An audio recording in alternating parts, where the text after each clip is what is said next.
Vamos lá, povo lindo. Zacarias, capítulo 12. Se Zacarias, capítulo 11, foi um capítulozinho desafiador, o 12, eu acho que é um pouquinho mais até. Então, vamos lá. O peso da palavra do Senhor sobre Israel. Em outra versão, eu vou ter aqui, sentença pronunciada pelo Senhor contra Israel. Quando ele, em uma das versões que eu estou usando, ele fala o peso da palavra, é justamente fazendo essa alegoria, fazendo essa, chamando a atenção para essa questão de que realmente a palavra tem peso, de que realmente a palavra, ela vai ser executada, a palavra de Deus não vai fugir do que ele enunciou, vai se cumprir. E existe um peso de juízo. No momento que ele fala que a palavra é um peso, então existe um juízo, um decreto, que em princípio não seria lá uma coisa boa. Mas enfim, vamos lá. Libertação de Jerusalém, beleza, isso aí também, tá certo? Sim, e quando a gente fala aqui juízo, né? E não ser uma coisa boa, não significa necessariamente que não vai ser bom para Jerusalém, mas vai ser mal para alguém, vai ser uma coisa ruim para alguém. Né? Vamos lá, vamos ler o texto. Diz o Senhor, o que estende os céus, o que estabelece o alicerce da terra e que forma o espírito do homem dentro dele.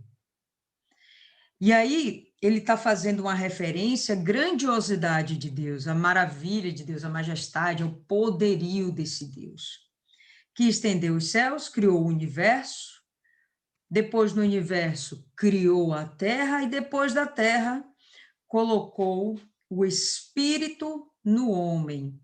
E eu vou entender que esse espírito aqui é a alma do homem. E ele vai sair desse foco mais amplo de toda a sua criação e vai voltar todo o seu poder, vai voltar toda a sua concentração, toda a sua glória vai estar voltada agora para um foco só, Israel. Ele fez tudo isso, esse é o Deus que fez tudo isso, e ele agora está cuidando de Israel. Dá para perceber essa diferença de magnitude, da grandeza do poderio de Deus, e esse poderio agora que criou tudo está concentrado numa coisinha só, Israel. Então, meu irmão, é muito poder para um lugarzinho só.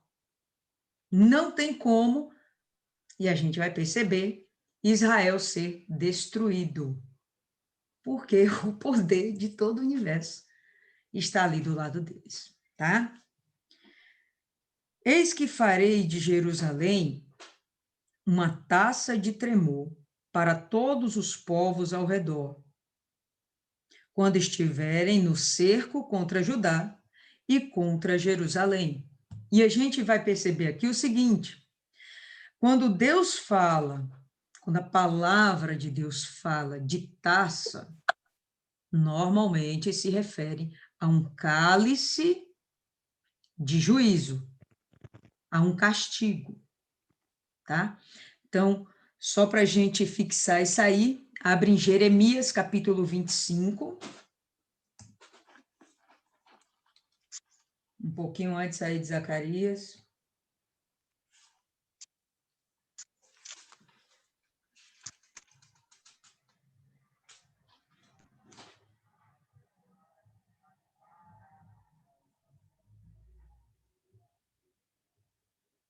Todo mundo? Beleza. Jeremias 25, no verso 15, a gente vai ter assim, ó. Porque assim me disse o Senhor, o Deus de Israel: toma da minha mão este cálice do vinho do meu furor, e darás a beber dele a todas as nações às quais eu te enviar, para que bebam e tremam e enlouqueçam por causa da espada que eu enviarei para o meio delas. Então, isso aqui é um decreto de juízo, é um decreto, inclusive, de extermínio. Tá? Então, Deus está dizendo que aqueles povos, aquelas pessoas que vão tomar daquele cálice, que é a ira de Deus, vão sofrer a punição por causa da ira de Deus. O que levou esses povos causarem a ira de Deus? Bom, infinitas coisas que se resumem em desobediência. Então, elas vão sofrer a ira de Deus pela sua desobediência. Abre aí agora em Isaías, um pouquinho antes de Jeremias, já no finalzinho, Isaías 51.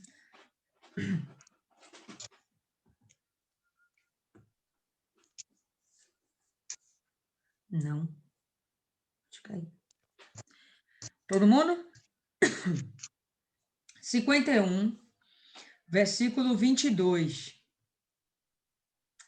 Assim diz o Senhor, assim diz o teu Senhor, o Senhor teu Deus, que pleiteará a causa do seu povo. Eis que eu tomo da tua mão o cálice de atordoamento, o cálice da minha ira. Jamais dele beberás. Pô-lo-ei nas mãos dos que te atormentaram e disseram à tua alma: abaixa-te para que passemos sobre ti, e tu puseste as costas como chão e como rua para os transeuntes. Como se dissesse, né? As nações que humilharam Israel, olha, se abaixa que a gente vai passar por cima. Então, Deus está dizendo, eu vou tomar agora esse cálice. Houve um momento de indignação de Deus para com Israel. Israel realmente foi subjugada por outras nações. Houve um momento desse juízo de Deus para com Israel. Mas agora Deus está dizendo, olha, eu vou tirar o cálice da minha ira da sua mão e agora eu vou dar para aqueles que te subjugaram, aqueles que te humilharam. Quando vem essa questão de atordoamento, eu não sei vocês, mas eu não fico, minha criatividade é um pouquinho limitada, eu não consigo compreender direito o que seria esse atordoamento. Quando a gente fala de guerra, de batalha, tem espada aqui, então tem guerra, né? São soldados muito bem preparados, eles sabem o que eles querem, eles sabem qual é o alvo, eles sabem o que eles vão querer destruir ou conquistar. Então, no momento que eles estão fazendo isso, são pessoas muito focadas. Como é que você vai atordoar essas pessoas? Como é que você vai deixar elas perturbadas? Vocês estão acompanhando aí essa questão recente de Israel? Israel lá contra o pessoal de Gaza, né? A faixa de Gaza, contra o Hamas. Se vocês não estão acompanhando, eu vou aqui falar algo brevemente de como mais ou menos a história começou. Claro que o Hamas, eles têm o firme objetivo de destruir Israel. Se vocês pegarem algumas... Ai, meu pai, como é que fala? Alguns anúncios dos governantes, dos líderes, governantes não, porque o Hamas não é um Estado, dos líderes do Hamas, desses grupos, né, de extermínio a Israel, de oposição, grupo antissemita, eles vão falar claramente para todo mundo ouvir: o que a gente quer é eliminar Israel, nós queremos tirar os judeus do mapa e eles são a causa do problema do mundo. Então, está na cabecinha deles, a gente já sabe que aquela guerra, né, dos ismaelitas contra o povo de Israel surgiu lá atrás com Agar, Sara e Abraão. Bom, vamos evoluir. Só que a faixa de Gaza, ela fica realmente colada com a fronteira de Israel. Faixa de Gaza, esse pessoal são árabes, os famosos palestinos, eles são árabes. Em si, a população não é muçulmana, e os que são muçulmanos, necessariamente, não são esses valentões, esses xiitas que querem realmente destruir Israel. Não, por eles viveriam em paz, porque eles querem um pedacinho de terra para eles plantarem, colherem e viverem. Então, chega o Hamas, ali na faixa de Gaza, E eles começaram a perturbar Israel, reclamando que um dos templos que existe dentro de Israel, que é um templo muçulmano, foi atacado pelo exército de Israel, pela polícia de Israel. Depois a gente fala do xiita, tá? Ele foi atacado pelo exército de Israel. Quando, na verdade, o que aconteceu é que próprios árabes, uns perturbados árabes, que são inclusive de nacionalidade israelita, galera que nasceu lá em Israel, mas eles assumem como identidade, eu sou árabe, eu sou muçulmano. Árabe e muçulmano não são a mesma coisa, mas eles se admitem como árabes e muçulmanos. Muçulmanos, aqueles que seguem o Islão, que seguem lá o Alcorão, né, que acreditam que o profeta deles é Maomé. Tá. Eles eliminam a figura de Jesus e colocam Maomé. E aí, esses próprios árabes muçulmanos, eles depredaram lá o templo deles, num dia que eles estavam comemorando o seu Dia da Paz, e chegou a polícia de Israel para parar aquilo. Não, peraí, vamos, expulsou todo mundo lá do templo, prendeu aquele povo, e aí o Hamas se sentiu #ofendido. E usaram isso como pretexto para atacar Israel. Aí começaram os mísseis. Lembra que eu já comentei aqui com vocês que Israel necessariamente não ataca? Israel, ele entra na guerra, mas é mais para se proteger, se defender, do que necessariamente atacar e matar? Não é o objetivo dele. Mas, enfim, aí o Hamas veio com tudo e começou a lançar foguetes, foguetes, foguetes, foguetes sobre Israel. Eles usam esse termo foguetes, eu imagino que sejam pequenos mísseis, não tem o poder de uma arma nuclear, né? Então, é uma bomba lá que eles soltam lá, enfim. E o Hamas, ele lança aqueles foguetes para qualquer canto de Israel. Israel vai lá, tem o Iron Dome, que é aquela mega estrutura, né, aquela mega tecnologia, tá, de combate antiaéreo que Israel tem. Então, a maioria dos foguetes que são lançados sobre Israel são destruídos ainda no ar. Alguns caem no solo, acabam destruindo uma coisa ou outra, mas a maior parte eles conseguem resolver lá mesmo no ar. Beleza. E aí vem Israel e se defende. Como é que ele vai se defender? Israel tem um sistema de inteligência, né, uma polícia de inteligência extremamente inteligente, né? Redundante, mas é isso aí mesmo.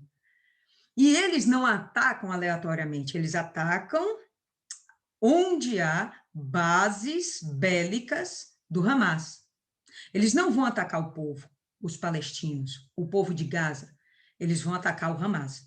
Então, eles descobrem que naquela escola existe lá um arsenal bélico, eles têm mísseis, né? Eles têm bombas, armas. Então, eles fazem o seguinte: como é que eu vou eliminar a ameaça do Hamas? Eu vou tirar a capacidade ofensiva deles. Eu vou eliminar as armas deles. Tá dando para entender? Ok? Vou eliminar as armas deles. Então, eu vou atacar esses pontos em particular. Beleza, até aí tá tudo certo? Tudo certo. O problema é que esse povo do Hamas, eles são tão, com perdão da palavra, escrotos, que eles realmente fazem isso aí, Milene. Eles se metem, eles constroem essas bases militares deles dentro de escola, dentro de hospital, no meio da comunidade. Altamente covardes, ou seja, eles usam a sua própria população como escudo, como se aquilo fosse evitar o contra-ataque de Israel. Israel ataca, mas ele ainda tem a hombridade de avisar, não sei como, deve ser provavelmente através de rádio, alguma coisa assim, e eles avisam, olha, nós iremos atacar a escola tal, povo, saia daí. E ele fala para o povo sai. Acaba que tem povo que fica, povo que sai, povo que vai ser morto. Chega a mídia internacional, massacre Israel. Israel está matando todo mundo. Morre 200 lá. Quantos israelitas morreram? 7, 8, 10. Porque Israel sabe se proteger. E não usa civis como proteção. Diferente do Hamas, que ele vai usar o seu próprio povo como proteção. Os palestinos dessa região, eles são muito mais revoltados com o Hamas do que contra Israel. Eles têm essa consciência de que eles são escudo humano.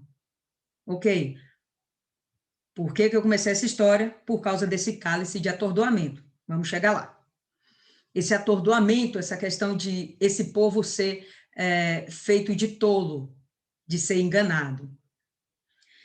E aí, numa dessas táticas de guerra, Israel fez o seguinte: anunciou para os 4 ventos que eles estavam com suas tropas terrestres invadindo Gaza. O Hamas, eles têm um sistema de túneis subterrâneos ao longo de Gaza. Então, quando eles querem guardar as suas armas e criar táticas de guerra, eles se escondem nesses túneis, se armam, vão para a fronteira, eles se deslocam, eles vão para onde eles quiserem para, então, contra-atacar. Quando Israel disse, olha, estou indo por terra e vou atacar vocês, então eles prontamente fizeram o quê? Vamos entrar nos túneis, vamos nos posicionar na terra, né, em tais lugares, e vamos esperar Israel vir. E a gente vai contra-atacar. Beleza, mas Israel não fez isso. Israel enganou, Israel os atordoou. Eu achei isso algo interessantíssimo. É onde minha criatividade pode chegar mais longe do entendimento dessa palavra. E quando isso acontece, eles entram nos túneis e Israel começa a atacar os túneis e mata eles por lá mesmo. Evita de matar civis e foca realmente nos soldados, nos guerrilheiros, soldados não, guerrilheiros, e nos paióis que eles têm, né, de armamentos, que também acontecem nesses túneis subterrâneos. Então, foi uma sacada legal. Israel, de fato e de verdade, não invadiu o território, né, de Gaza, e, pelo contrário, fizeram um ataque aéreo com mísseis e destruiu aquilo ali. Não se sabe oficialmente quantos morreram, mas o que se observa nessa última semana, acho que já tem uma semana essa guerrilha aí, não tenho certeza, mas o que se observa é que o poder bélico do Hamas foi diminuído, e se no início eles estavam lançando 500 mil foguetes por dia, isso já caiu sensivelmente para menos de 200, e eles estão observando que cada vez mais o Hamas está contra-atacando menos. De forma que, tirando o poderio bélico deles, acaba as ofensivas, tanto o povo de Israel quanto o povo da Palestina estão protegidos. Para que a gente entenda, inclusive, que esse problema necessariamente não é o que estamos vendo na mídia, que a mídia está falando, não sei se vocês perceberam, a mídia está falando que Israel está fazendo guerra. Não é Israel está fazendo guerra, Israel está se defendendo. Israel está fazendo o seguinte: o Hamas pediu para fazer acordo de paz. Só que isso já aconteceu muitas outras vezes, e quando o Hamas se refaz, pau, começa a bombardear Israel de novo. Então, Israel agora chegou no limite. Ele falou: não, eu não vou mais fazer acordo de paz com você. E eu vou eliminar todas as possíveis ameaças que vierem de você. Todas as suas bases militares eu vou destruir. Então, teve um prédio lá que ele destruiu, se eu não me engano, era um prédio até de uma escola, né? Onde havia lá provavelmente uma base de processamento de dados, de comunicação entre os guerrilheiros do Hamas, tá certo? Guerrilheiros do Hamas e a comunidade arábica, a Liga Islâmica, e é regida pelo Irã, e tudo isso contra Israel. Né? Quem sustenta o Hamas? Já que eles não realmente se identificam como povo palestino, como povo de Gaza. Eles não são parte daquele povo. Eles são pessoas com missão de destruir, né? Projeto de Satanás, missão de destruir Israel. Quem sustenta esse povo? Então, o Irã sustenta, e a gente acabou de ver que o próprio o presidente agora dos Estados Unidos mandou um incentivo para eles também, com a justificativa de que eles estavam mandando recursos e apoio para os palestinos. Só que esse dinheiro não chega para os palestinos, e eles vivem uma extrema miséria. O Hamas aguenta esse dinheiro, e eles investem em bombas, né? Armamento, formação de guerrilheiros, treinamento. Aquele dinheiro é consumido naquilo ali. Fiquei sabendo que Lula era um dos maiores investidores do Hamas, quando ele estava no poder, imagina, tá certo? E mandou muito dinheiro para lá. Bom, esse povo agora está tomando esse cálice que Deus está dizendo aqui. Deus está falando. Em Zacarias, isso tem mais de 2.500 anos, né? E isso está se cumprindo nos dias de hoje. Tem mais alguma coisa para falar? Mas Maiana levantou a mão aí. Pode falar, Maiana. Não, eu ia perguntar se esse tratado de paz é aquele... O acordo de paz era Oslo. Só que o do Oslo é israelenses e palestinos. Na verdade, ele vai e se fala como se fosse Palestina, entendeu? O Hamas, nessa hora do acordo de paz, ele diz, não, somos palestinos. E eles vão jogar para a comunidade, né, internacional, não, são palestinos lutando pela sua terra, pelas suas posses. Não, mas é uma grande mentira, entendeu?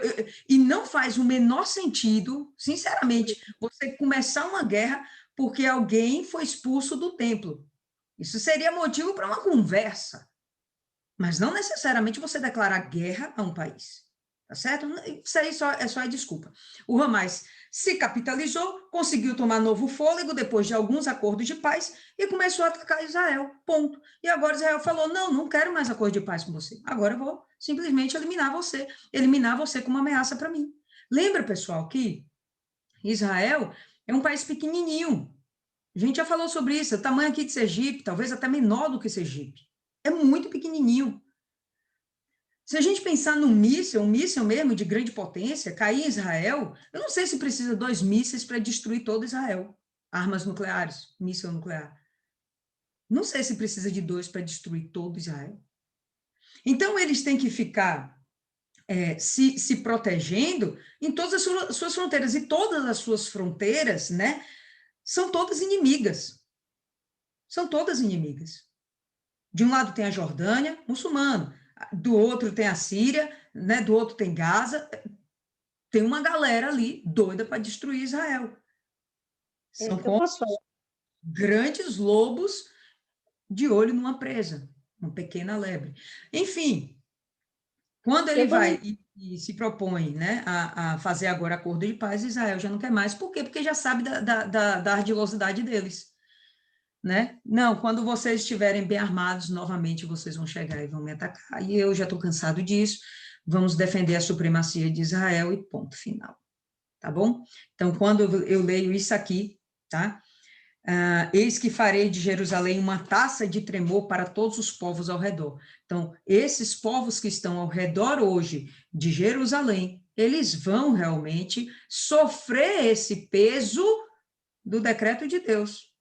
Não é necessariamente da força de Israel, que é maravilhosa.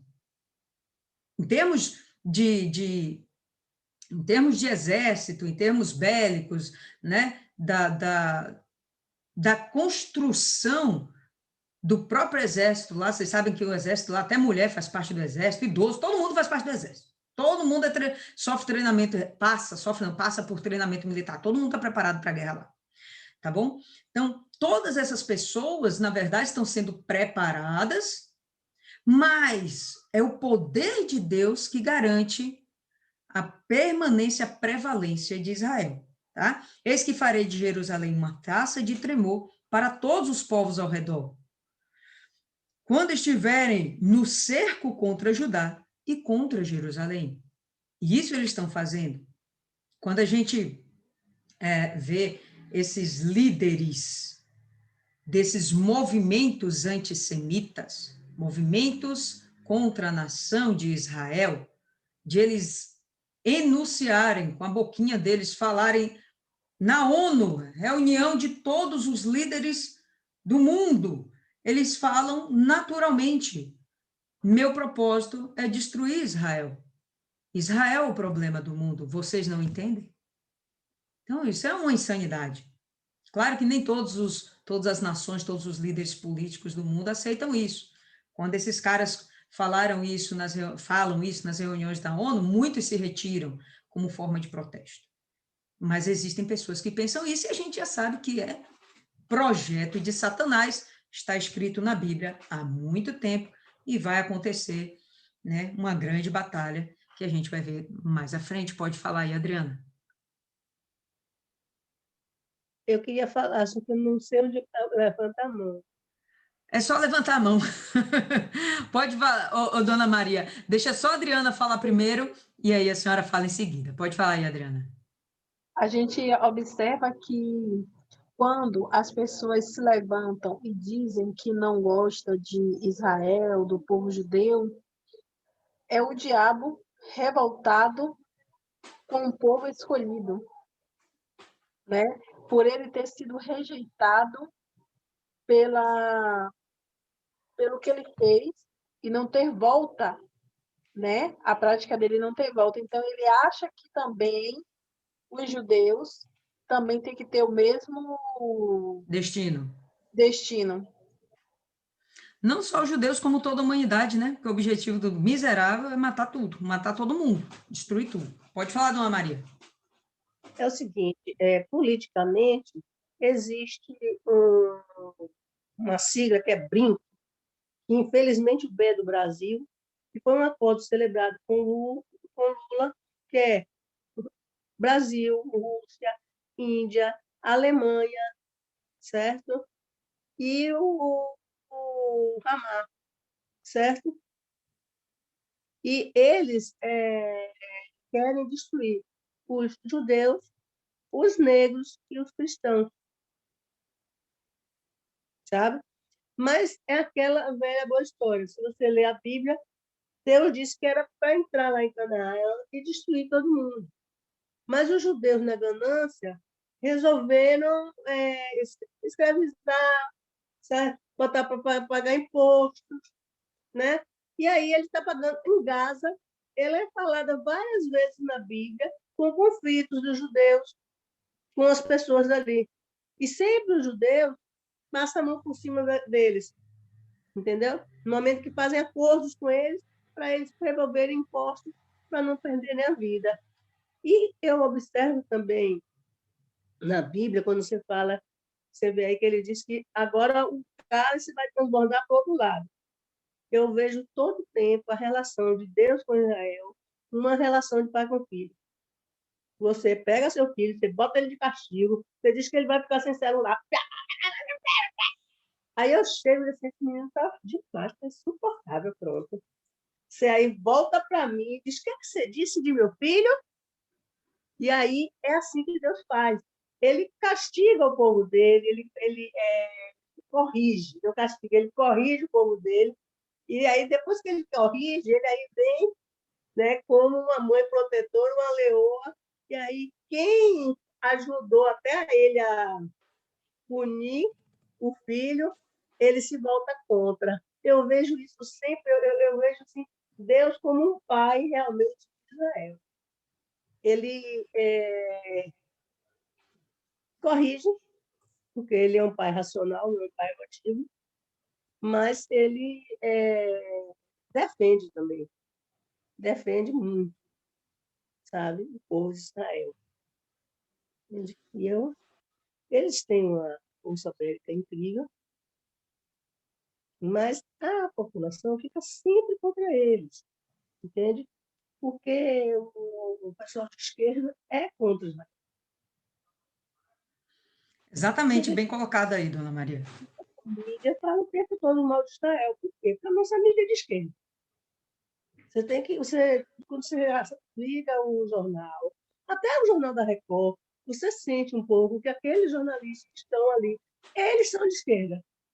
Entende? Eles podem até estar velando o negócio, porque a Record é uma emissora cristã e tal, mas muitos deles não são cristãos, não são obrigados a ser, e você sente neles, entendeu? Que eles têm, né, uma ideologia de esquerda. Eles Eles ficam incomodados de verem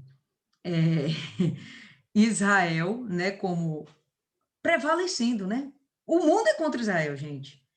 O mundo sempre foi contra Israel. O mundo sempre foi contra Israel, que, na verdade, é a força de Satanás se mobilizando para destruir o projeto de Deus.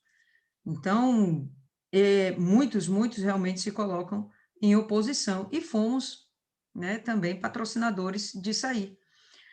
Apesar de termos sido também os patrocinadores não, os que deram o voto de Minerva para a criação do Estado de Israel, né, tempos depois, nós estamos aqui patrocinando, através dos nossos governantes, movimentos contra Sabe, Israel. todos nós brasileiros somos tratados como um estadista.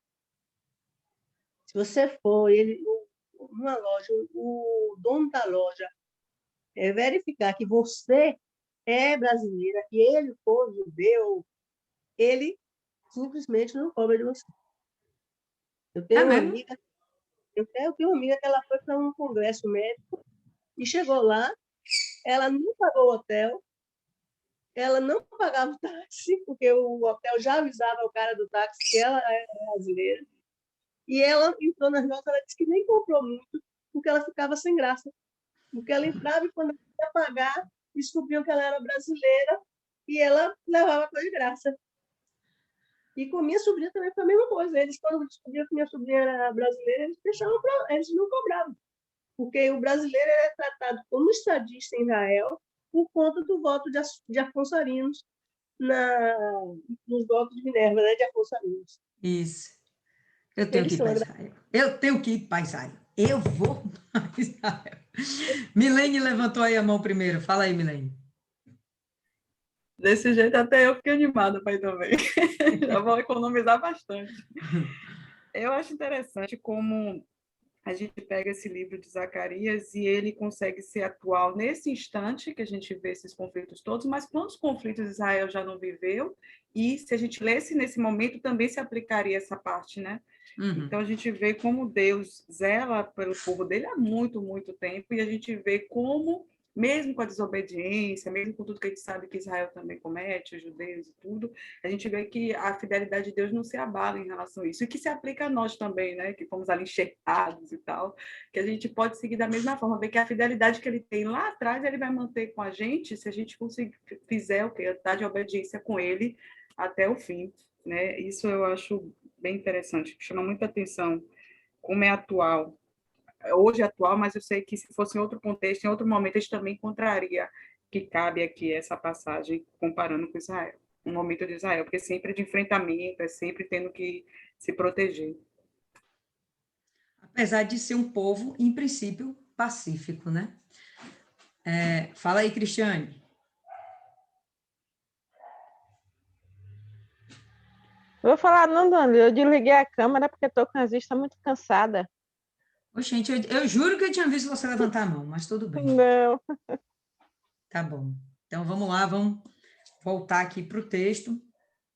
Ok, e naquele dia, farei de Jerusalém uma pedra pesada para todos os povos, e todos os que a carregarem serão cortados em pedaços, embora todo o povo da terra se reúna contra ela. Interessante, ela será apenas uma única pedra muito pesada, e todos os povos da terra estarão reunidos contra ela, mas todos que tentarem contra Israel, de alguma forma vão sair feridos, né? Tá aqui, serão cortados em pedaços, serão destruídos. Não precisa nem Israel fazer força, né? Por quê? Porque Deus está no comando. Pode falar aí, Adriana. Lília, me lembrei de uma visão, não, de um sonho, acho que de Nabucodonosor, que Daniel interpretou sobre a pedra, que quando a pedra bate na cabeça dele e tudo se desmorona, né? E a gente viu que essa pedra seria Jesus. Sim, senhora. Sim, senhora. Pois bem, a gente pode entender essa pedra como Jesus, mas não necessariamente a gente vai ver mais na frente a alusão de Jesus, ainda aqui nesse capítulo, mas porque justamente ele que vai estar à frente. O próprio Jesus que vai estar à frente nessa empreitada. Abra aí em Joel, capítulo 3.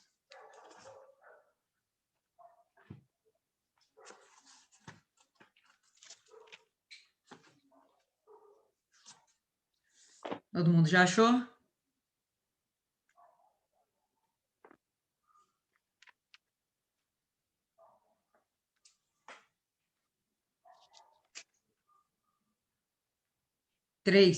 Capítulo 3, Joel 3. Todo mundo?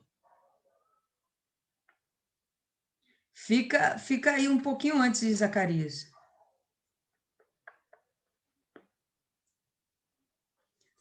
Tenha paciência, deixe nervoso, Adriano. Tem que esperar a coleguinha.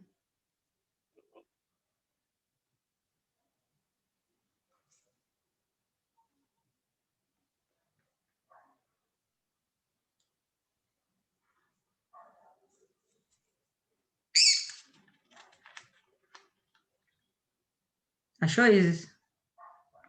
Depois de Oséias.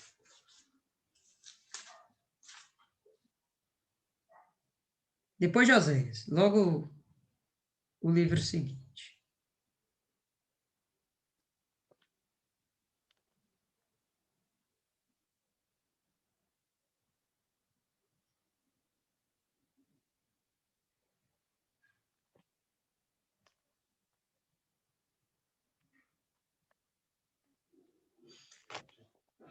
Segue o bonde que o livro sumiu da Bíblia aqui. Não, velho.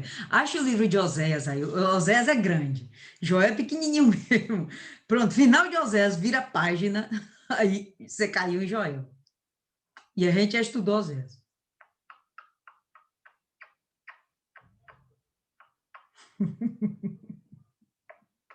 O livro sumiu da Bíblia, é ótimo. Vamos lá. Joel 3, o verso 1 e 2. Eis que naqueles dias e naquele tempo, em que mudarei a sorte de Judá e de Jerusalém, congregarei todas as nações e as farei descer ao vale de Josafá. E ali entrarei em juízo contra elas, por causa do meu povo e da minha herança, Israel, a quem elas espalharam por entre os povos, repartindo a minha terra entre si. Tá? Então, Joel também já estava profetizando a respeito desse momento. A gente sabe que vários profetas falaram em diversos tempos, em diversos momentos, coisas parecidas, né, decretando juízos de Deus sobre Israel e o livramento de Deus sobre Israel, é o que a gente já está vendo aqui, tá certo? Nem o poder de todas as nações será suficiente para conter Israel. Ok, volta para Zacarias. Naquele dia, diz o Senhor, ferirei de espanto cada cavalo, e de loucura o seu cavaleiro, e abrirei os meus olhos sobre a casa de Judá, e ferirei cada cavalo do povo com cegueira. E aí a gente vai perceber o seguinte, que os exércitos, né, o cavalo e o cavaleiro, simbologias dos exércitos, eles vão ser, de fato, confundidos, tipo o exemplo que acabei de dar aí, né, eles receberam uma notícia, né, caíram numa armadilha e foram destruídos. Bom, isso é só uma das coisas que a gente pode citar. Podem existir muito mais formas desses exércitos serem confundidos, seja como for, o que é certo é que Israel prevalecerá e essas nações não prevalecerão. E os governadores de Judá dirão em seus corações: os habitantes de Jerusalém serão a minha força no Senhor dos Exércitos, seu Deus. E aqui eu achei uma coisa interessante, pessoal. não fica parecendo que esses governadores de Judá fazem parte desse povo. Não sei se vocês perceberam isso e tiveram a mesma impressão que eu, tá? Os governadores de Judá dirão em seus corações: os habitantes de Jerusalém serão a minha força no Senhor dos Exércitos, seu Deus. Ué, não é Deus deles também, não? Como a palavra de Deus, ela não é vã e tudo tem um porquê, e eu não sei qual o porquê disso aqui, quero deixar claro, mas eu achei estranho, né? Por que que os governadores não dizem meu Deus, nosso Deus, tá? Bom, enfim, os próprios habitantes de Jerusalém, eles vão ser arma de guerra. E isso é até esperado e lógico. Eles serão exército. Só que eles serão exércitos de acordo com a mão poderosa do Senhor, a mão poderosa de Deus. Naquele dia farei que os governadores de Judá sejam como um braseiro ardente no meio da floresta, e como uma tocha de fogo em uma faixa. E consumirão a todos os povos em redor, à direita e à esquerda. E Jerusalém será habitada outra vez em seu próprio lugar, em Jerusalém. Então, ele está querendo dizer, ainda que esses povos venham contra Jerusalém, ainda que esses povos venham contra os judeus, eles vão ser exterminados e Jerusalém continua sendo Jerusalém. Jerusalém continua sendo a habitação dos judeus e vai ser o local, o centro político do próprio Jesus. Isso aí, decretado, Jerusalém. Não vai ser invadida, não vai ser mais profanada. Outra coisa aqui que eu achei interessante é que ele consumirá todos os povos em redor, à direita e à esquerda. Bom, se a gente estiver olhando o mapa aqui na nossa frente, à direita seriam esses povos islâmicos, à esquerda é o mar. Não tem nenhum outro povo ali. Já é fronteira caindo no mar.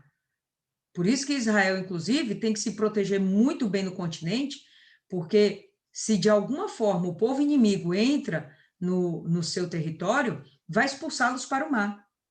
Como é que vai fugir pelo mar? Não tem nem embarcação suficiente para isso. E fugir não é uma opção, certo? Então, eles têm que realmente tomar conta ali daquelas fronteiras. A situação geopolítica dele exige que eles fiquem muito alertas e a qualquer sinal hostil, eles têm que responder também com hostilidade. Ok? Peraí. Tá bom. Então, a gente vai ter aí os nossos não, né? Os governantes de Judá reconhecendo que o Senhor dos Exércitos é com eles. O Senhor salvará as tendas de Judá, primeiramente, para a glória da casa de Davi, e a glória dos habitantes de Jerusalém não se exaltarem sobre Judá. Alguém consegue entender aí o que está escrito nesse verso? Pode falar, dona Maria. Como você disse, a gente já sabe disso, né? Nós sabemos que existe aquele conflito, Israel quer transferir a sua capital para Jerusalém, né?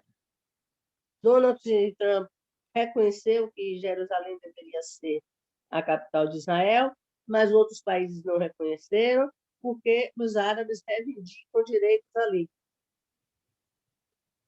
Não é? Então, eu acredito que esses governadores vão ser pessoas que não serão judeus, não serão israelitas, não serão povo de Deus, porque você mesmo chama a atenção no momento em que ele diz, né? Os habitantes de Jerusalém são a minha força no Senhor dos Exércitos, seu Deus. Então, eles, em algum momento, eles se beneficiam da proteção de Deus para Israel e depois eles se unem contra Israel. E é interessante aqui que nessa Bíblia minha que eu estou aqui é comentada pelo bispo Edir Macedo. E ele diz que de 4 a 9 corresponde ao fim dos tempos, né? onde todas as nações se juntarão contra Jerusalém. E essa batalha que ele se refere é a profecia da batalha do Armagedon. Perfeito. Mas o que eu queria entender melhor, e por isso que eu estou perguntando a vocês, porque eu não compreendi. O Senhor salvará as tendas de Judá primeiro. Tudo bem. Para que a glória da casa de Davi, onde é que é a casa de Davi? Em Jerusalém. E a glória dos habitantes de Jerusalém não se exaltem sobre Judá. Só que Jerusalém está dentro de Judá, né? E quem mora em Jerusalém são os judeus. Então, isso aí eu não compreendi direito. Tem pessoas que não são Deus. Primeiro, Maiana, rapidinho, Dona Maria. Primeiro, Maiana, que levantou ali a mão, e depois aí, Dona Maria. Não serão judeus. Então, por isso que ele primeiro protege os judeus, que é para essas pessoas que estão ali não tomarem a glória para si. Ele vai dar um jeito de mostrar que foi ele quem fez tudo e, por isso, protegeu primeiro o seu povo antes de qualquer coisa. É, uma boa. Isso aí mesmo, Dona Maria, é isso aí. Pode falar aí, Maiana.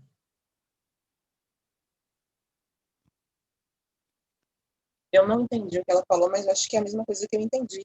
Se ele proteger a tribo de Judá, ele está protegendo a linhagem do Senhor Jesus.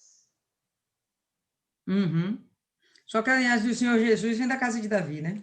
Mas é o que ela falou aí. A tribo não é Judá? É. Se ele protege a tribo de Judá, não está protegendo a tribo da qual vai sair a linhagem do Senhor Jesus? O Senhor Jesus já saiu, né? Já saiu. Mas Esse eu tempo acho que é aqui, como Jesus Dona já... Maria falou mesmo. Exatamente. Não guarda. Olha só. Fala aí, Adriana. Eu entendi que para não haver divisão, Não. para Pode concluir. que Jesus ele vai livrar, Deus vai livrar, ajudar para que Israel não se engrandeça em cima, outros povos não se engrandeçam em cima de Judá. Entendeu? Ah, não, você é pequeno, porque a maior tribo era o quê? Efraim. Eu não sei se meu entendimento. Ixi, caiu alguma coisa. Vixe, foi ótimo. Aqui, ó. Deixa eu ver se dá para vocês visualizarem essa imagem aqui. Dá para ver aí todo mundo? Com o que Dona Maria falou, acho que esclarece realmente o pensamento. Bem interessante. Jerusalém, pessoal, está aqui pertinho, está aqui em algum lugar. Essa área aqui, tá? Aqui é o Mar Morto, o Rio Jordão está aqui para cima. E isso aqui é uma área que eles chamam de Cisjordânia. O Hamas, por exemplo, eles alegam o seguinte: Israel tomou para si, essa terra aqui que está em amarelinho, tomou para si uma terra que não lhe pertence. Israel tomou para si uma terra que não pertence, expulsou os palestinos daqui, e agora os palestinos árabes, eles estão sendo humilhados, massacrados. Isso quando foi fundado o Estado de Israel, né, ao longo de algumas décadas. Então, esse, inclusive, é um dos argumentos, né, no ambiente internacional da perversidade de Israel, como Israel invadiu terras que não lhe eram dedicadas. Mas sim, essas áreas, por Deus, eram dedicadas para Israel. E o que acontece aqui é que Jerusalém, se eu não me engano, está aqui nessa região. Jerusalém tem uma parte dela que é administrada pelos árabes. De fato, a Jerusalém de hoje, ela não é totalmente administrada por Israel. E isso, inclusive, foi uma parceria que um dos líderes de Israel, um dos primeiros ministros lá, permitiu, né, que Jerusalém, parte de Jerusalém, fosse dominada, controlada pelos árabes. Acredita-se que ele fez isso para evitar uma guerra. E no momento que o texto fala aqui isso, que olha, primeiro vamos guardar os judeus, primeiro o Senhor salvará as tendas de Judá, primeiramente, para que a glória da casa de Davi, que é em Jerusalém, e a glória dos habitantes de Jerusalém, não se exaltem sobre Judá, porque realmente parte desse povo aqui não é, de fato, povo de Israel. Então, Dona Maria aí abriu meu entendimento. Muito bom, tá certo, pessoal? Então, essa é a questão. Hoje, por exemplo, quando a gente vai lá no Templo de Jerusalém, que não tem mais o templo, né? Temos apenas o Muro das Lamentações. Ok. Quando a gente vai lá no Muro das Lamentações, a gente vai perceber que tem o Domo da Rocha. E o Domo da Rocha é um templo, é uma mesquita, né? Muçulmana, dentro do território de Israel. Como compreender isso? Né? Foi um acordo político. Então, de fato, Jerusalém hoje não é puramente de Israel. Olha só que até nos detalhes, né, a palavra de Deus não erra. Pelo contrário, né, ela é confirmada em tudo. Deu para entender aí? Vocês conseguiram compreender minha linha de pensamento? Deixa eu ver aqui se eu tenho... interromper aqui. Ok? Tem alguém tem alguma coisa mais a falar a respeito? Entendeu aí, Maiana? O que você não compreendeu?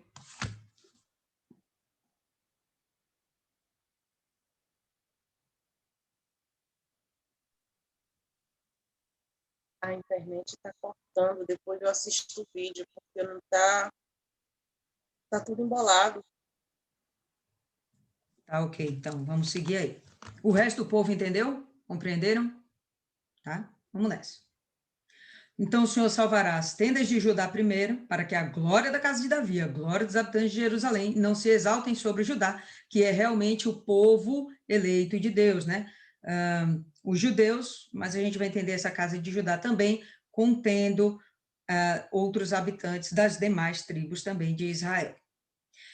Naquele dia, o Senhor defenderá os habitantes de Jerusalém, e aquele que for o mais fraco dentre eles, naquele dia, será como Davi. E Davi foi um guerreiro. Por mais que ele fosse um menino, desde menino, ele tinha dentro de si um espírito valente, um espírito de guerreiro, disposto a defender a honra de Deus, a defender o nome do Deus vivo, custasse o que custasse, mesmo que custasse, inclusive, a própria vida dele. A gente vê isso quando ele desafia lá o gigante, tá? Então, aquele que for o mais fraco dentre eles já vai ser valente pra caramba, como Davi. E a casa de Davi, né, aí já um povo, né, uma população, será como Deus. E aqui é onde entra, Adriana, a pedra de Jerusalém, como o anjo do Senhor diante deles. E talvez aí na sua versão o anjo do Senhor esteja com letra maiúscula, e a gente sabe que quando isso acontece, é uma referência ao Senhor Jesus, tá? Então, o anjo do Senhor estará diante deles. Então, não tem como esse povo ser abatido. É o próprio Deus, criador de tudo, que está se fazendo presente aqui, lutando as guerras de Israel. E acontecerá naquele dia que procurarei destruir todas as nações que vieram contra Jerusalém. Quem é louco de ir contra Jerusalém? Pois bem, vão ter os loucos que vão contra Jerusalém. Mas derramarei sobre a casa de Davi e sobre os habitantes de Jerusalém o espírito de graça e de súplicas. Opa, aqui a gente já tem uma coisa especial acontecendo dentro de Israel, que é o derramamento do Espírito Santo. Olha que bacana. E quando isso acontece, parece que os olhos deles se abrem. Vamos acompanhar o texto. Derramarei sobre a casa de Davi, sobre os habitantes de Jerusalém, o espírito de graça e de súplicas. Esse espírito é o Espírito Santo, não tem outro espírito. e olharão para mim. O povo vai olhar para mim. Mim quem? Deus. A quem transpassaram. Opa! O próprio Deus está usando a boca de Zacarias para dizer que Israel transpassou o próprio Deus Jesus. na pessoa do Senhor Jesus Cristo. Tá? E prantearão sobre ele, como quem pranteia pelo seu único filho. Vai cair a ficha desse povo e eles vão perceber, meu Deus, o Messias veio, nós o rejeitamos e ainda promovemos a sua morte. Provocamos a sua morte. Eles vão se sentir muito sentidos, muito. Aí a consciência vai pesar, vão perceber o tempo perdido, talvez então eles venham ter uma compreensão de que tudo poderia ser muito menos sofrido para o povo de Israel, e prantearão sobre ele como quem pranteia pelo seu único filho, e estarão em amargura por ele, como quem está em amargura pelo seu primogênito. Então, a dor vai ser muito grande. Eu não tenho filhos, mas eu fico preocupada quando meu passarinho passa mal. Imagina quem tem, né, um filho e perde o seu primogênito. Então, o que Deus está falando é que essa dor vai ser muito grande, mas que depois do Espírito Santo eles vão reconhecer a grandeza do Deus de Israel, a misericórdia do Deus de Israel, e vão reconhecer que Jesus Cristo é o Senhor. Fala aí, Adriana. Aí eu me lembro quando Jesus carregou a cruz e a mulher foi até ele chorando, se lamentando, e ele diz aquilo, né? Ai, mulher, não chore por mim, não. Você chorará pelos seus filhos. Aí você amargamente, as que tiveram filho vão querer não ter sido estéril. Essa palavra ficou muito forte comigo, porque às vezes a gente quer que os nossos filhos sigam um caminho, mas eles querem um caminho oposto. Então, Jesus ele já nos deixou isso lá no Novo Testamento, confirmando o que Zacarias diz aqui, né? Esses filhos vão seguir a desobediência e vão pagar o preço pela desobediência, né? Então, sem sombra de dúvidas, a dor vai ser muito grande.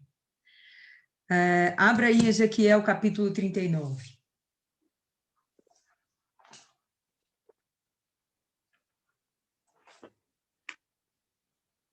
Um pouquinho antes aí de Joel.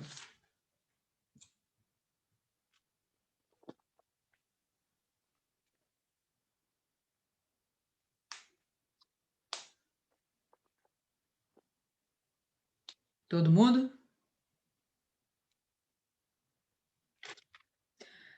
Último versículo, pessoal, 29. Já não esconderei deles o meu rosto, pois derramarei o meu espírito sobre a casa de Israel, diz o Senhor Deus. Então, está se cumprindo nesse momento aquela profecia que está sendo determinada aqui por Zacarias e foi também dita pelo próprio Ezequiel, tá? Então, Deus não vai mais esconder o rosto. Olha, o princípio do derramamento do Espírito Santo vai ser para a igreja de Cristo. Beleza, começa com os judeus, mas é a igreja de Cristo, não é o povo de Deus. Dá para entender aí a diferença, né? Agora não. O derramamento do Espírito Santo está sendo literalmente sobre Israel, pela misericórdia de Deus, pela misericórdia de Deus. E quando o Espírito Santo é derramado sobre eles, os olhos se abrem. Acho que fica muito claro da necessidade que temos do Espírito Santo. Por isso muita gente lê a palavra e não entende nada. Por quê? Porque não tem Espírito. Fica se confundindo, não consegue compreender. Tá? Então, a importância do Espírito Santo. Abra aí em Joel agora, volta lá para Joel, capítulo 2. Já sabe, hein? Depois de Oséias. Logo ali, pertinho.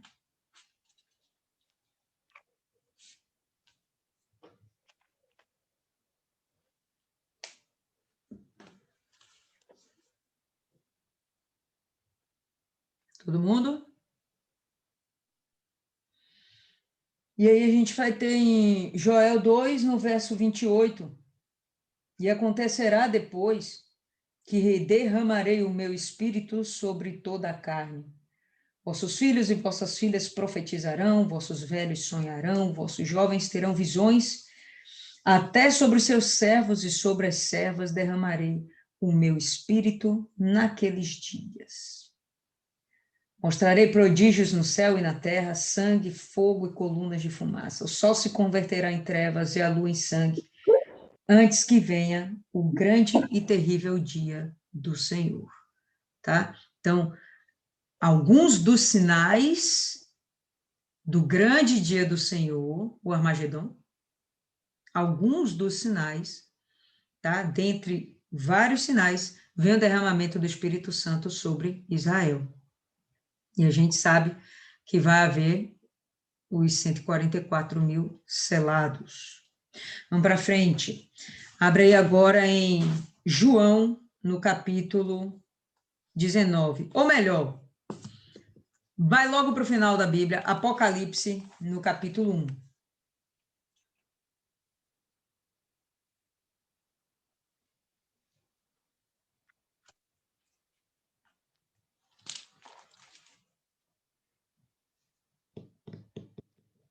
Ok? Capítulo 1, no verso 7.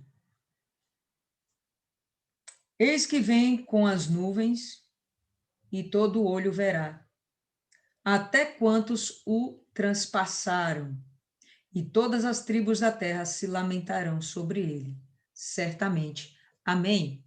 Bom, nesse momento que ele vem nas nuvens, a gente sabe que, de fato e de verdade, vai ser o arrebatamento, mas ele fala que todo olho verá, inclusive aqueles que os transpassaram, inclusive os judeus, tá? Todo mundo vai ver, inclusive os judeus. Mas o momento do arrebatamento não é para os judeus, a não ser que esses judeus tenham se convertido ao Senhor Jesus. Não se converteu ao Senhor Jesus? Está esperando ainda o Messias? Vão adorar o anticristo? Beleza. Esses aí não serão salvos no arrebatamento. Mas existe uma promessa de salvação sobre a vida deles e vai acontecer, no meio da tribulação, o derramamento do Espírito sobre eles e eles vão ter a oportunidade de serem salvos. Volta aí para o texto agora de Zacarias, verso 11, né? Naquele dia haverá grande pranto em Jerusalém, como o pranto de Hadad-Rimon, no vale de Megido, ou Megido, seja como for. Nesse dia, no dia em que Israel entende que os seus olhos espirituais se abrem e entendem que eles perderam o time, perderam a oportunidade de serem arrebatados quando eles deveriam ter aceitado Jesus, eles vão lamentar profundamente, presta atenção, eles estão entrando aqui na grande tribulação. Entrando não, eles já estão vivendo a grande tribulação, tá? E talvez, não tenho certeza, sinceramente, esse seja o período que eles estão vivendo, que é o mais nebuloso, que vai ser o mais crítico dentro do período dos 7 anos. Então, eles vão lamentar muito. Pombas, perdemos a oportunidade, tá? E aí ele compara esse pranto como o pranto que houve em Hadad-Rimon. Hadad-Rimon era um deus sírio-fenício, que, na verdade, a gente hoje compreende ele como sendo Baal. E ele era tido como o deus da fertilidade, né, o deus das chuvas. Duas situações aconteciam no Vale de Megido. Quando os adoradores de Baal percebiam que havia seca e as plantas esturricavam e o plantio era perdido, na cabecinha deles, Baal tinha morrido, Hadad-Rimon havia morrido, então eles pranteavam, eles choravam muito. Ok, esse era um dos prantos que havia em Megido. Outro pranto que houve em Megido, e esse mais importante para Israel, e talvez sobre esse que esteja sendo citado aqui, nesse momento em Zacarias, é com a morte do rei Josias. Vamos abrir aí em 2 Reis, no capítulo 23. 23 não. Primeiro abre 2 Reis no capítulo 5.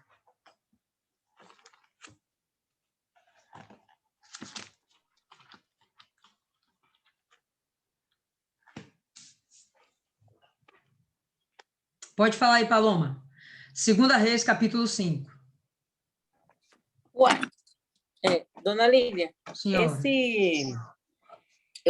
durante a minha meditação, eu tinha lido que Amagedon significa,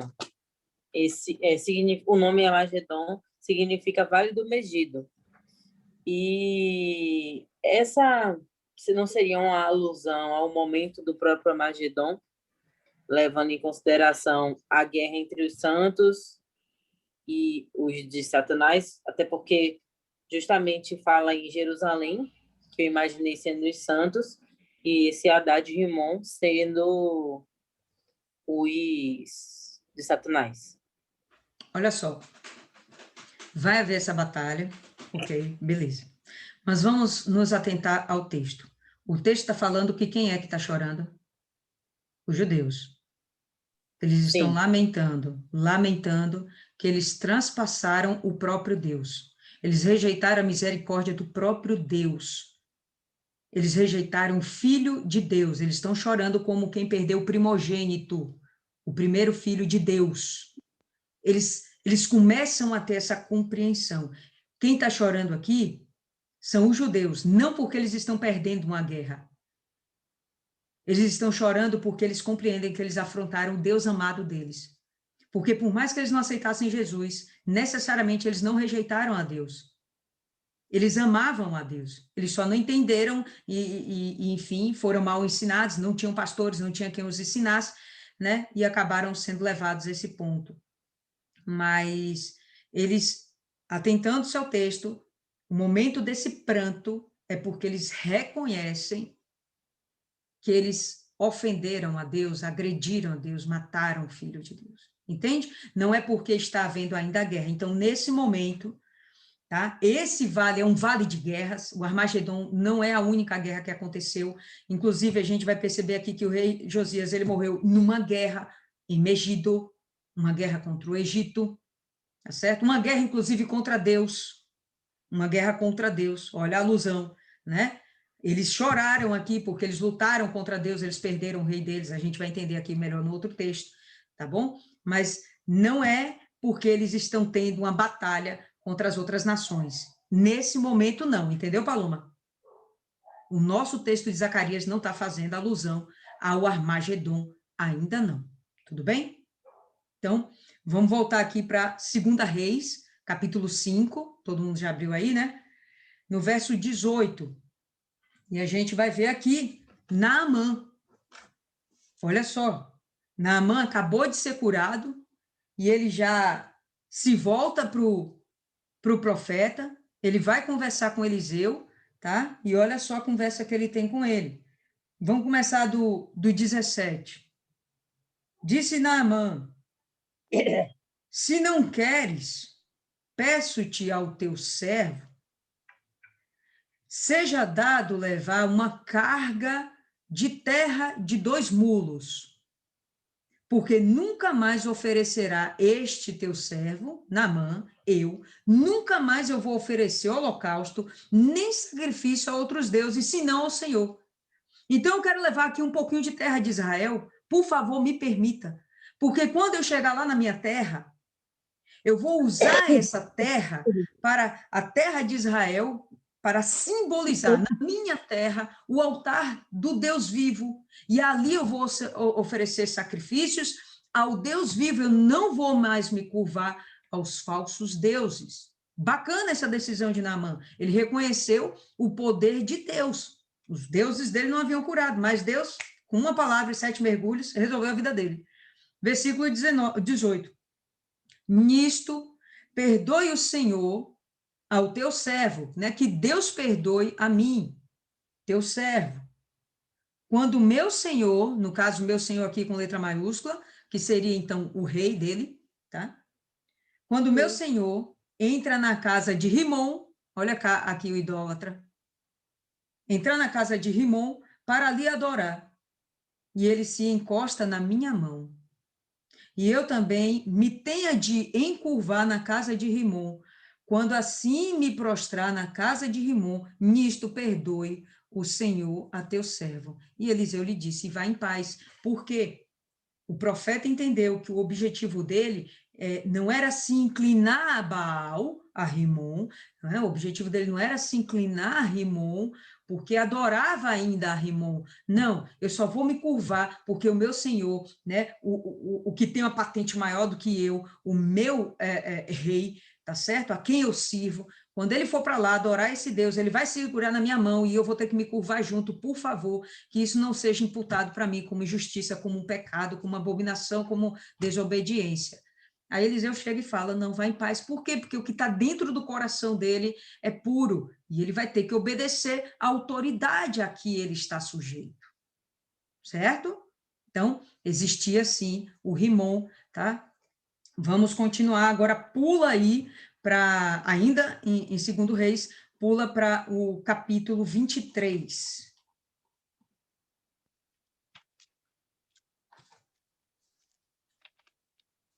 23, verso 19, ou melhor, 29. Todas? Não.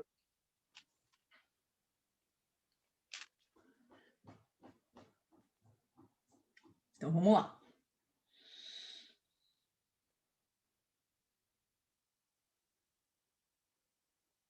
Espera aí, que agora quem se perdeu fui eu. Ô, meu pai.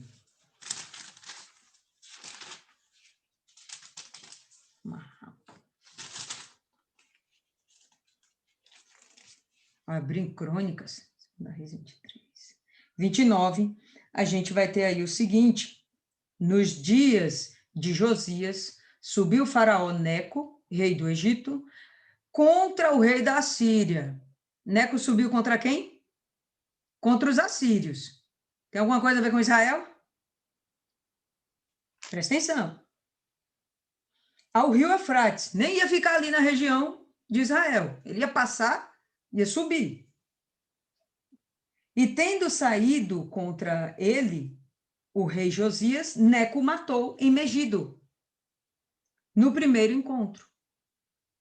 De Megido, os seus servos o levaram morto em um carro, o transportaram para Jerusalém, onde o sepultaram no seu jazigo. O povo da terra tomou a Joacás, filho de Josias, e ungiu e o fez rei em seu lugar, no lugar do seu pai. Fica muito mais claro agora em 2 Crônicas, capítulo 35. Avança aí, pode falar, Maiana.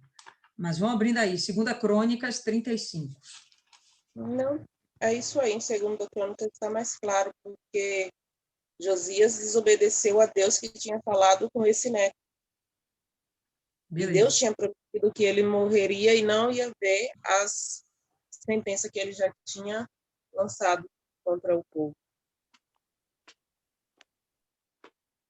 Todo mundo abriu?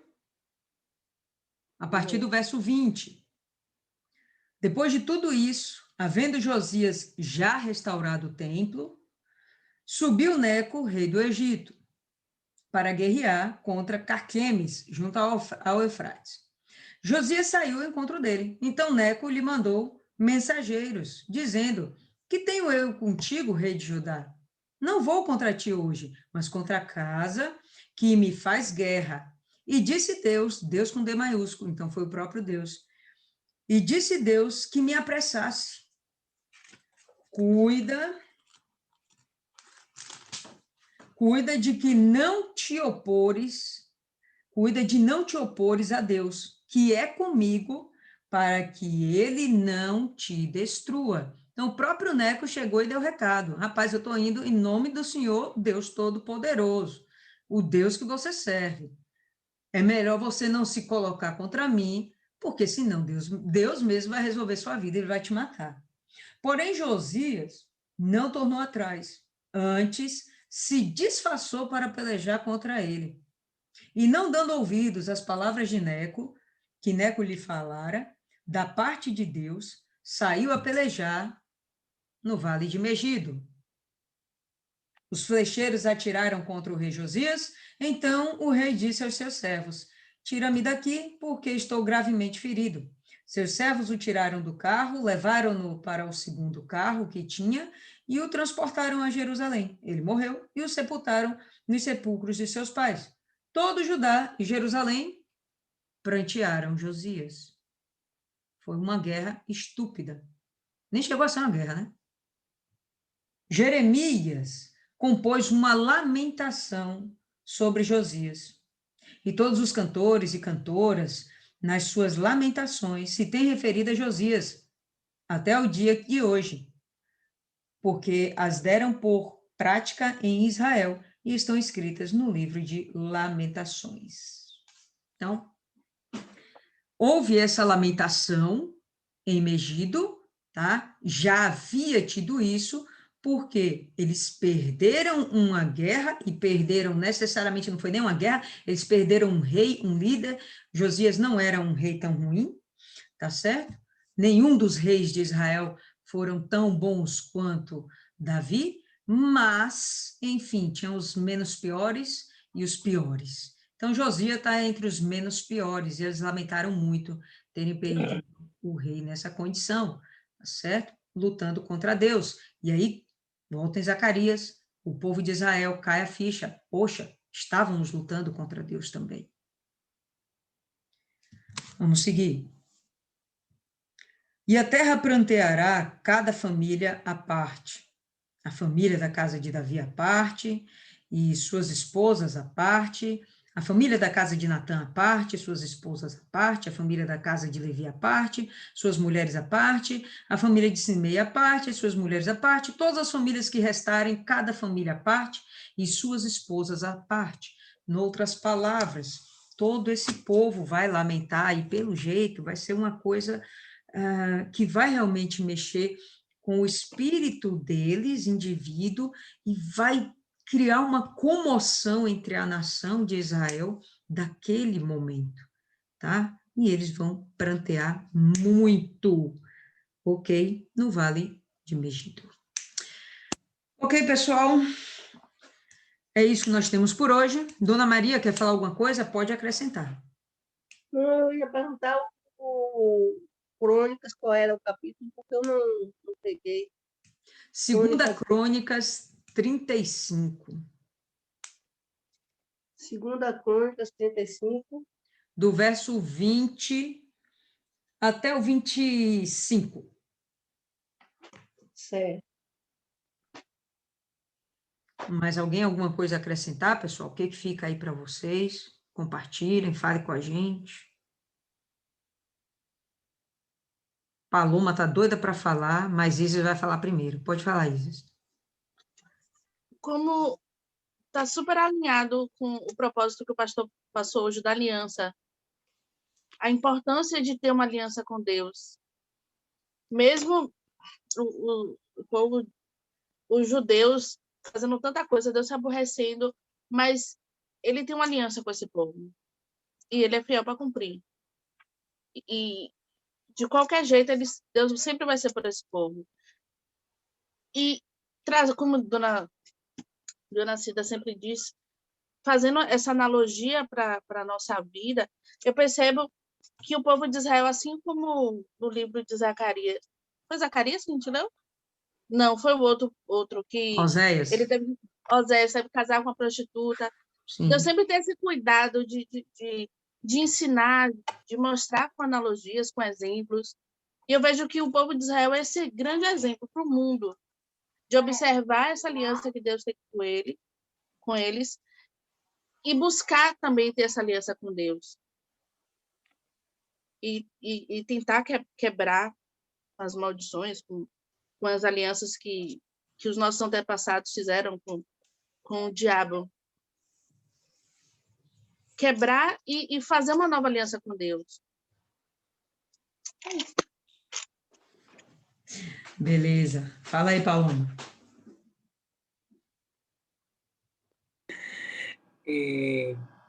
quando eu estava fazendo... Essa eu estava brigando a falar. Quando eu estava lendo, fazendo a meditação, eu li uma coisa muito interessante, que fala acerca desse capítulo, que fala sobre as nossas inseguranças, que quando a gente está nas situações mais difíceis, leva a gente a cometer erros. E eu acredito que a maioria dos erros que foram cometidos por esse povo, né, que fez Deus a tomar as atitudes de ira e tal, foram atitudes levadas pelo próprio medo, pela própria insegurança.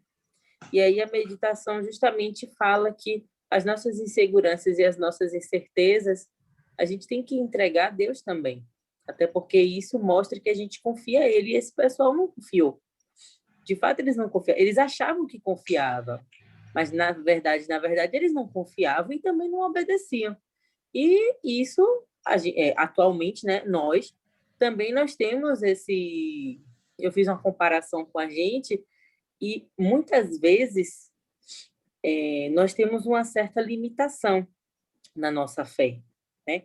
Eu não vou dizer a gente aqui, mas muitas pessoas que não sabem como enxergar a fé, é como se não conseguissem ver, é como se, até aqui dá. Mas passou daqui, é tipo como se fosse algo impossível.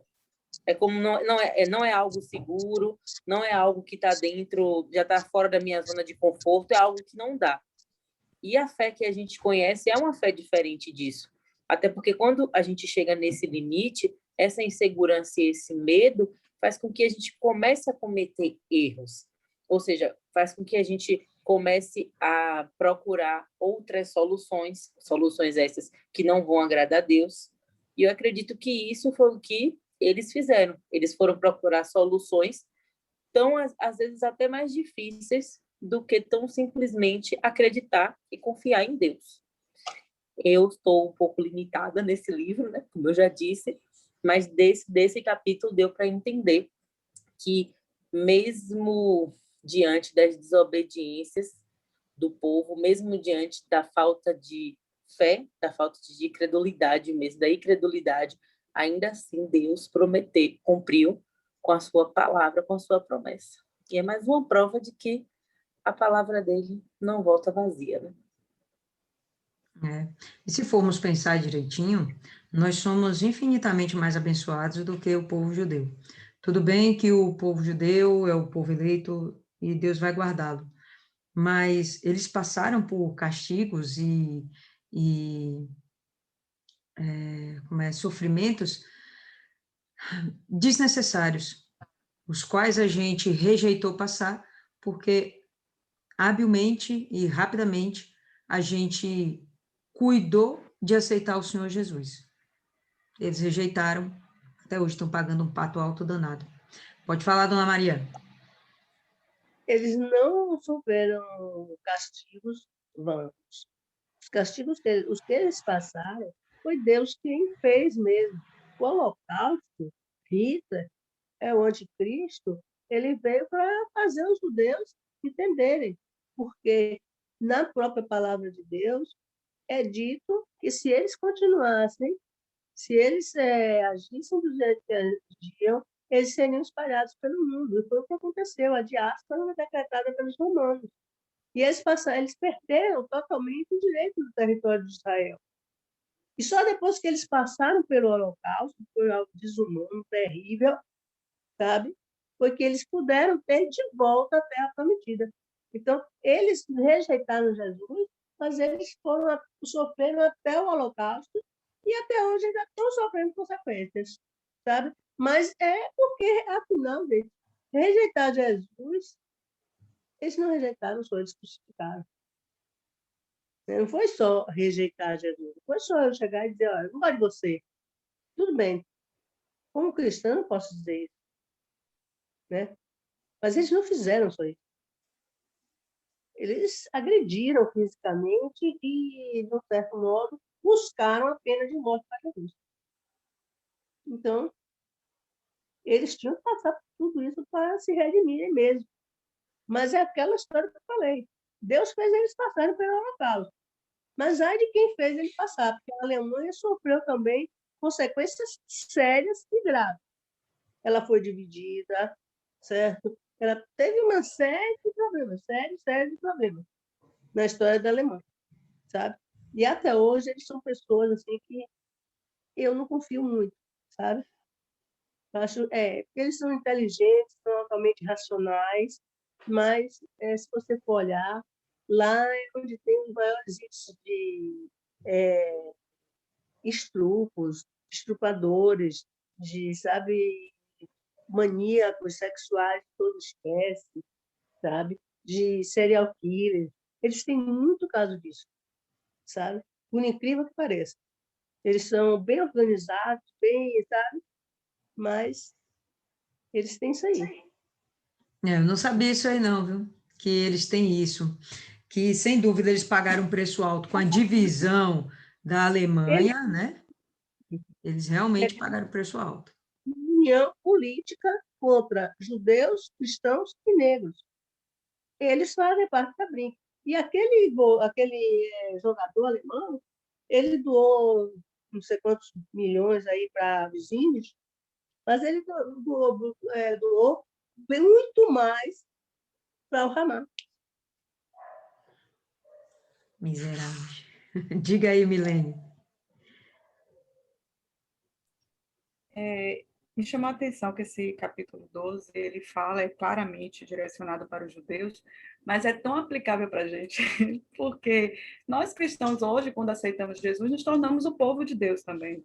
Então, quando a gente lê a destruição dos inimigos do povo de Deus, é a destruição dos nossos inimigos quando estamos, né, sendo fiéis a Deus. E essa infidelidade, essa desobediência, não é o que a gente comete também, né? A gente direciona para os erros dos judeus e a gente fala da questão da crucificação de Cristo, mas quando nós sabemos de tudo isso, né?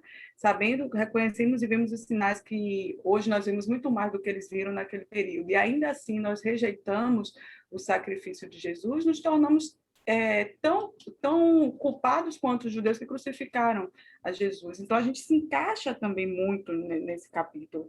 Então, quando vem, é muito forte quando vem o arrependimento, porque também se aplica a gente, que por mais que em dado momento da nossa vida a gente tenha rejeitado o sacrifício de Jesus, consequentemente nós estamos crucificando ele de novo, e depois nós reconhecemos isso, nos arrependemos, o Espírito Santo vem sobre nós, então também os nossos olhos se abrem, a gente começa a pensar no nosso passado e ver quanto a gente foi justo, de quanto nós pecamos e quanto a gente se sente até sujo, e aí até a dificuldade de você receber o Espírito Santo, porque o Espírito Santo já vai agindo em você, né? Já vai te mostrando os seus erros, e aí você se sente como se você não merecesse. Aí você tem que vencer a questão do merecimento, para entender que não é pelo merecimento, é pela graça, para daí você receber. Olha a dificuldade que também a gente passa. Então, a mesma dureza, digamos assim, que existe no entendimento e no coração dos judeus, existe na gente também. Então, como os cristãos nós tornamos de Jesus, também nós tornamos de Deus, povo de Deus, como os judeus são, então a gente também entende um pouco a dureza de coração deles, porque a gente também passa e comete a mesma coisa. Verdade. Muito bem colocada aí, Milene. Muito bem colocado. Quem é a próxima, Adriana? Eu vou dar meu parecer. Sim, senhora. O que eu prestei atenção, né? Primeiro, logo no versículo 1, fala o peso da palavra do Senhor. No 9 também fala a mesma coisa, o peso da palavra do Senhor. A gente já vê o peso da palavra, né? Então, se a gente observar, a palavra, ela tem um peso na nossa vida, uma direção. Se a gente atentar, Jesus quer falar, está falando com os judeus, mas quem está lendo hoje é Adriana, é Lília, é Maria, é Cida. Então, essa palavra hoje se aplica à nossa vida, né? Essa palavra, quando Jesus ele fala aqui que a pedra pesada para todos os povos, essa pedra pesada vem para a nossa vida. Hoje nós participamos da Santa Ceia. Hoje nós renovamos a nossa aliança com o Senhor Jesus. Então, é a palavra. Nós saímos de nossa casa, fomos ao templo do Senhor, participamos da Santa Ceia, dividimos, aqui teve assim, né? Dividimos a nossa ceia. Então, a nossa aliança, essa aliança está firme? Porque esse decreto pode ser até para os judeus, nos tempos que há de vir. Mas o nosso tempo é hoje. Se nós morremos hoje. Então, essa palavra a gente tem que estar firmada no nosso coração. Que tudo que Deus está abrindo a boca aqui, falando conosco, é para a gente pôr em prática, como o Milene falou aí, os nossos dias atuais, os nossos dias de hoje, como a Dona Cida gosta de enfatizar.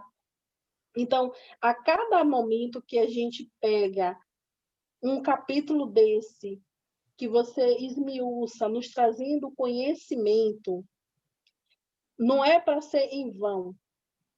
Essa palavra aqui, ela tem que ser praticada. Porque se nós estamos aqui ouvindo tudo isso, indo até a casa de Deus, ouvindo o nosso pastor, aquele homem que foi ali ungido, aquele homem que foi ali lapidado, que vai sendo lapidado, que os pastores a cada dia são lapidados, para trazer a palavra para as suas ovelhas, que somos nós no tempo de hoje, nós temos que pegar tudo isso e praticar. Porque se Deus está falando aqui para os filhos dele, aquele povo que ele tem como seu povo de coração, que ele está ali ao tempo todo batendo o martelo, olha, se vocês fizerem assim, vocês vão... como eu disse, eu não sei se foi ontem, não me lembro mais, o povo ele poderia ter revertido tudo isso. Mas a gente tem uma coisa que nos condena se a gente não morrer para isso, o livre-arbítrio. Se o nosso livre-arbítrio, se a gente não pegar e dizer assim, você tem que seguir, não mudar o nosso foco, a gente perde. Por isso que está existindo muitos ex, e nós não podemos fazer parte dessa leva de ex.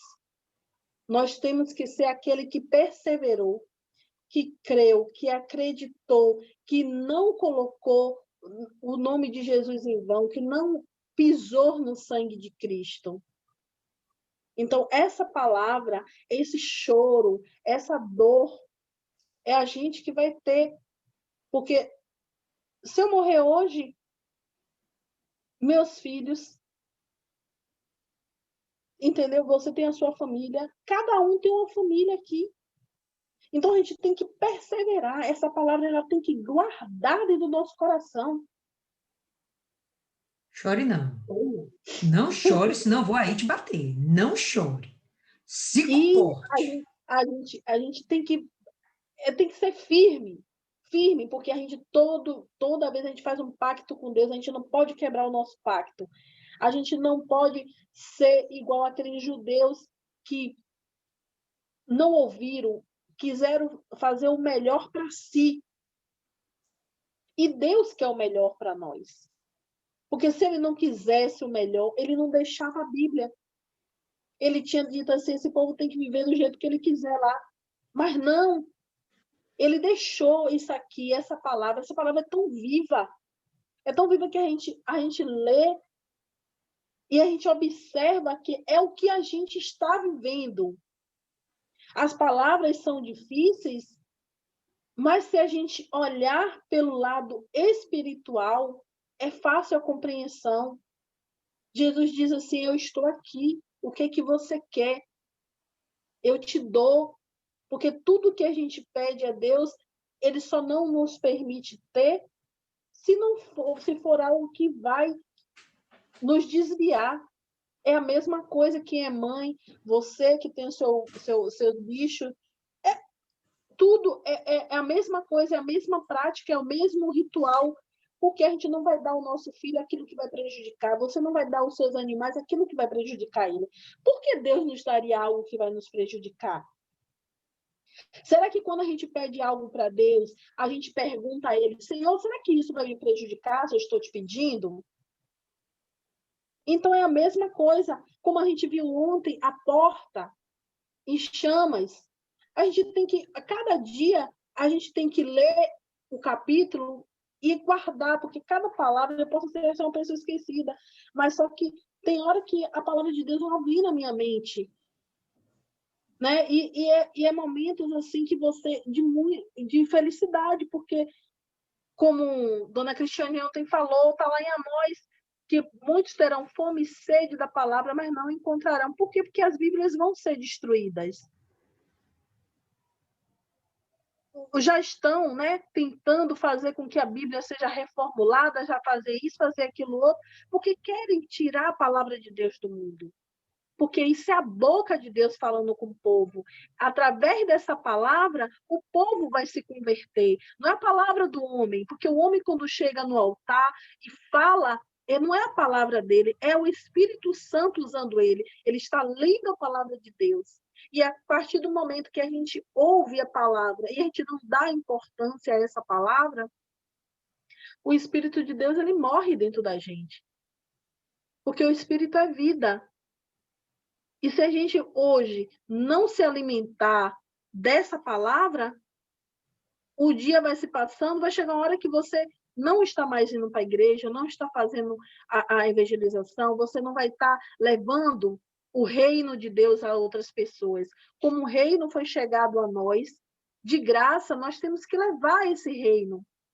Será que nós estamos fazendo o nosso papel corretamente? Será que nós estamos fazendo isso que Deus está falando para o povo dele?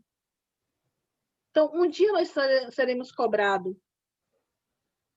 Será que a gente vai ter prestação de conta? Ou a gente vai ficar calado, mudo, porque não tem nada a dizer?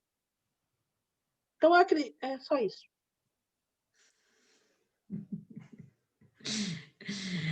Muito bom, Adriana, muito bom. Não perca a esperança não, velho. Nada de chororô. Nada de chororô. Quem vai chorar é o cão. E todo aquele que se opôs a Deus. Nossa família, não. Nossa família vai estar junto com a gente. Essa é a fé. E a gente tem que levar essa fé aí até o final.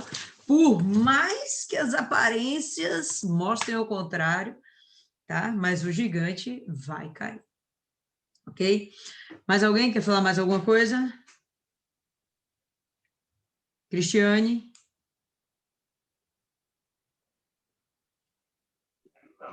Não, dona Lília, nada a declarar hoje. Só Deus e Cristiane. Deixa eu falar Raiane? uma coisa, Lília. Fale, Adriana. Dona Cida está muda, calada, já tem mais de uma semana. Não, filha, peraí. Não tá vendo que eu estou perguntando a todo mundo? Não vai ficar assim barato hoje, não. Vamos parar. Estou dando muita liberdade a vocês estão muito de folga. Fala aí, Raiane. Estou com Cristiane, viu? Rapaz, cada uma que me aparece. Eu não meditei nesse capítulo hoje, não. Não tenho o que declarar, não. Fica até calada. E aí, dona Cida? O mundo quer te ouvir.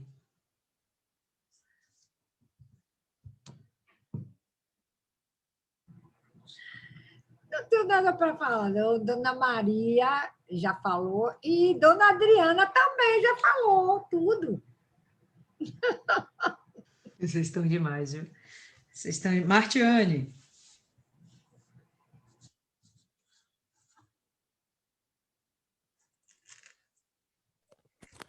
Estão conseguindo me ouvir? Sim, senhora. Então, eu não tenho nada para dizer hoje, não. Mas é essa pegada aí que Dona Adriana falou da perseverança. Tem até um versículo, acho que é Lucas 18, 19, 20, ou é 19, 21, que fala que é pela vossa perseverança que ganhareis as vossas almas. E é muito interessante depois cada uma meditar. A perseverança, ela trabalha junto com a confiança e com a fé, né? As duas andam juntas. E a gente não pode abandonar a nossa confiança, a gente não pode deixar de perseverar só porque as coisas aparentemente não estão indo bem ou não estão indo como a gente almejava que estivessem, né? Tudo tem seu tempo. E tem um versículo muito bacana também que fala, que veio na minha mente agora, né? Que a bênção antecipada é maldição. Então, tudo tem um tempo, né? Se não aconteceu ainda, é porque Deus, ele conhece a nossa estrutura, ele sabe o que vai fazer bem para a nossa fé e até mesmo o que a gente bate o pé no chão e diz que vai fazer bem, mas no fundo não vai. Ele conhece todas as coisas e cabe a gente perseverar. É muito bacana o que Dona Adriana falou. Estou com ela. É isso aí. Tá bom. De qualquer sorte, que fique sabido que o ambiente internacional está propício para esse momento que está sendo estudado aqui, tá? Que vai ser uma grande guerra, a guerra do Armagedon. E essa guerra vai acontecer ao fim do período da grande tribulação, e quem vem guerrear por Israel vai ser o próprio Jesus. E aqui a gente vai ter a segunda vinda do Senhor Jesus, tá? Quando ele vier nos buscar, ele não vai pisar os pés na terra, a gente já sabe disso. De lá das nuvens mesmo, vai se tocar a trombeta, os anjos vão vir buscar a gente, e tanto a igreja como o Espírito Santo vai ser removido da terra. E aí vai começar a grande tribulação. Todas as nações vão começar a se reunir contra a nação de Israel. É justamente o que a gente está vendo aqui. E quem vai se opor a essas nações vai ser justamente o próprio Deus na pessoa do Senhor Jesus. Pode falar aí, Cristiane. Não, a senhora está falando aí da guerra. Essa semana eu vi um vídeo, né, onde os judeus estavam festejando os ataques, dizendo que era o Messias que já está voltando. Porque é bem nessa época que eles vão confundir o anticristo com o Messias, né? E eles estavam fazendo a maior festa nisso, e dizendo que é o Messias que já está voltando, não sei o quê. E Gog e Magog, dona Lívia, mesmo que a Armagedon, não? Ou são duas guerras diferentes? Eu acredito que Gog e Magog já é uma guerra diferente e vai ser a guerra final depois do milênio. Tá? Você conversa mais para frente. Não fique querendo arranjar muito conteúdo para um dia só, que é muito tenso, é muito tenso. Não, que a senhora falou aí, eu lembrei que eu ouvi esse vídeo. Uhum. Isso, e o cenário político já está se formando. Tá? Quando o Hamas pede acordo de paz e Israel já decide não dar mais, vai ser pretexto para toda a aliança islâmica se reunir, se voltar contra Israel. Tá? E aí você coloca nisso o Iraque, o Irã, a Síria, inclusive o Egito, a Líbia, a Etiópia, aqueles países lá que tem um nome bonito, Uzbequistão, Cazaquistão, não sei o que tão, aqueles estão tudo, entendeu? Aquela galera toda, tá? Vai descer contra Israel, certo? E o mundo está se preparando para isso. Então, eu vi recentemente, inclusive, o pastor colocou, né, no Facebook, não, no Instagram, falando justamente sobre a guerra de Gog e Magog, que já estaria se iniciando agora, né, esse primeiro período. E aí a gente vai ter, na verdade, eu fiquei, Magog e Magog é no final dos tempos, é no final de tudo, que é Gog e Magog, mas eu vou me aprofundar, tá certo, nisso aí. Parece que existem duas Gog e Magog, mas isso a gente vai trazer no momento certo. Bom, o que deve ficar claro é que o cenário está se formando, ou seja, os sinais estão claros de que falta muito pouquinho para Jesus vir resgatar a sua igreja. Mantenhamos nossos olhos puros, nossa alma limpa, a nossa conduta de acordo com todo o código de ética e moral bíblico, tá? Vamos nos manter em busca do Espírito Santo. Quem não tem que ser batizado. Quem já tem que ser avivado todos os dias. E a gente tem que continuar a nossa missão no ganho de almas, tá? A gente não pode parar. O tempo está ficando curtinho e a gente tem que ganhar o máximo de almas possível para o Senhor Jesus. Tá bom? Vamos fazer nossa oração, entregar o nosso trabalho. Quem vai orar hoje? Milene.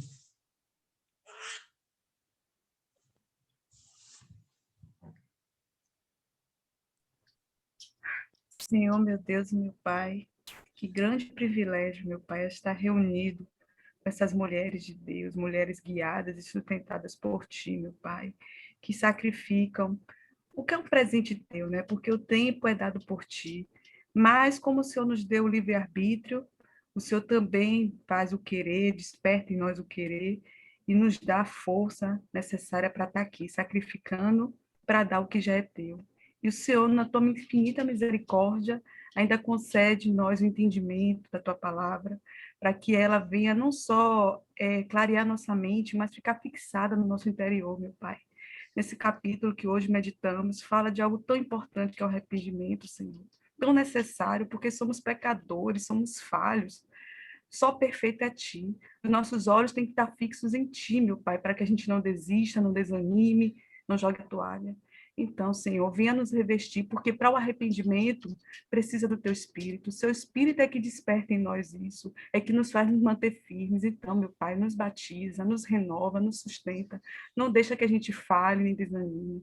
Que estejamos empenhados, meu Pai, de cumprir a Tua vontade, de estar obediente a Ti. E que cada palavra, meu Pai, cada palavra dita, cada meditação, não seja em vão, não, meu Pai. Que venha para a nossa edificação e que a gente possa, Senhor, dar aos outros o que o Senhor tem nos dado aqui. Muito, muito obrigada. Guarda a nossa vida, guarda o nosso sono, nosso levantar, nossa semana. Nos dê a vitória contra os nossos inimigos, que não é de carne, não é de sangue, é a batalha espiritual que travamos com nós mesmos, com os nossos inimigos, que são esses espíritos malignos que trabalham para nos parar. Guarda-nos, Senhor, nos fortalece, nos guia, seja conosco. Amém. Ok, pessoal, amém.